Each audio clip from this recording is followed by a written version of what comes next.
have from people, which is now they're finding is biologically important too. I mean, like apparently, like there's certain smells and things we're more likely attracted to people that we could mate with and that would make great children, et cetera, et cetera. And I think, that natural animal instinct thing is being diminished through this distance that we have, and I think that's important.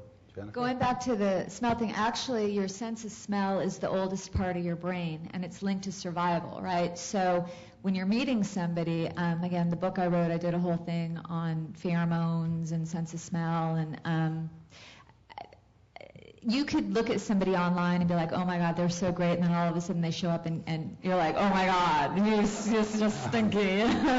So, yeah. I have to say, I posted on my MySpace my favorite actor ever. He's off now, but I don't want to say his name. He contacted me. We went on a date. Mm-hmm. The smell. It's not that his breath was bad. It was something. Something. I don't know what it was. It was unbelievable. It rocked me to the core. He's removed from my MySpace. Lovely guy. The smell. Real quickly, so have you ever had to perform with somebody and you're like, holy smokes, like what's that about? I have, but lucky for me, it's over in an hour. Okay. We're going to move on to some of the Q&A. Do we have a microphone for the audience, or it's okay? So we do have a Twitter question that came in, and did it say who it was addressed to? Okay, it's open to the panel. Do you think that bringing virtual sex and online porn into the bedroom with your partner is healthy? It depends on why you're doing it, what you hope to get out of it. If there is the use of any erotic material is a magnifier, and it can expose unresolved hostility and anger, or it can expose a desire to connect and try something new and find again, oh yeah, that thing we used to try new things all the time, let's try this new thing. It so depends on the couple and why it's being brought into the relation, into the bedroom, and for what purpose.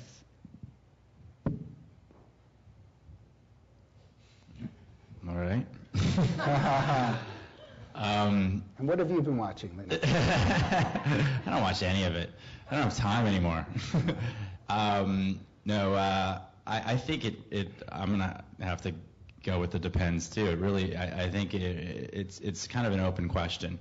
What kind of relationship do these people have? What's the goals that you have by bringing that in? Is it to spice up the sex life? Because that could be good. Maybe it creates an opportunity where you're both talking about your fantasies, and you're talking in areas that you've never talked about with that partner. And maybe, wow, now I get to know my partner better, and that creates an attraction and intimacy, and that builds from that. Or it could be having sex with somebody and fantasizing about this person, and that person's right here, and I'm not looking at that person, and I have no idea that they're there, and it could separate. So really, it's about intention, like, is the car good or bad? Well, I can take my friend to the hospital with it, or I can run over some kid in the road, So it's about the intention and what we do with it. I had dinner with a friend of mine the other night, and she basically told me that the stuff that was being brought into the bedroom is what's keeping their marriage alive. So, yeah. Yeah, but what kind of marriage do they have? That's the question. But there are three kinds of adult movies. There is the movie you watch alone to masturbate, the movie you watch with your friends to point and laugh, and then the movie you watch with your partner to hopefully foster actual intimacy with a human being. As the movie you watch with your friends to masturbate, as opposed to that one? No, I'm kidding. Okay, I think we have a question in the audience. Yeah, we're going to open it up. Okay. All right, well, we're going to open it up now for questions from the audience. We do have a microphone that we'll bring over to you so that we can record it and everyone can hear it. Yes. Why don't you wait till I bring the microphone over? So what are your thoughts on with the way the digital technology has changed how very young girls and boys are using their phones, specifically sexting and sending sexually suggestive pictures at ages like 11, 12 years old? And how do you think our sex education, or what is there a way that we can change how we talk to children and explain to them the long-term consequences of doing this sort of thing? Well, it's really hard when you're 11 to think about long-term consequences because long-term is like next week. When I first got a Polaroid camera, what was the first thing I did? I had my girlfriend take a picture of me without my top on. Oh my gosh, it was amazing. So kids will do that. It's that natural imperative. Once puberty hits, sexuality becomes fascinating to you in some fashion. I think it has to do with how do we, hopefully before they get to sexting, you have the first 8 to 12 years of their life, and hopefully you've role modeled a healthy home life, and you've given them good body boundaries, and you've given them accurate information age appropriately about their bodies and about sexuality, as well as here's what I hope for you, here's what my values are, darling, please. And also know that kids are going to do things and make mistakes. I think it's really important that we remove sexting from the rule books so that young people do not get branded as child pornographers for sending a picture of themselves to a friend. This is not what that law was for.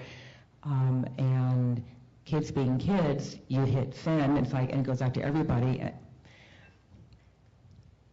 First thing we can do is remove the stigma of having sexted because, hey, you're 12 or 14. Come on, you're 12 or 14. And then removing the legal penalties if it is really peer-to-peer and it was not an adult taking advantage of a young person. And then more conversation, and God forbid, getting your child a phone that does not have a camera. Although you'd be considered the bad parent of the Western world if you did that. But conversation with the child about your values, and hopefully they will listen. Rob? I actually wanted to talk about virtual sex. I mean, it's really been on my mind since we've been sitting here because it's something in a way that we haven't talked about, and I just wanted to drop something in about it because I think this panel has a much greater awareness than the general public of what's really happening in this world, that you can pick up this phone and GPS locate a sex partner within 30 feet or 100 feet or 1,000 feet, and you can hook up with them within 10 minutes if you get reasonably good with your thumb, and I mean on the phone. And, and the fact that virtual sexual experiences where you'll be able to experience your lover's touch from thousands of miles away, our little innie and outie bodysuits are really just right around the corner.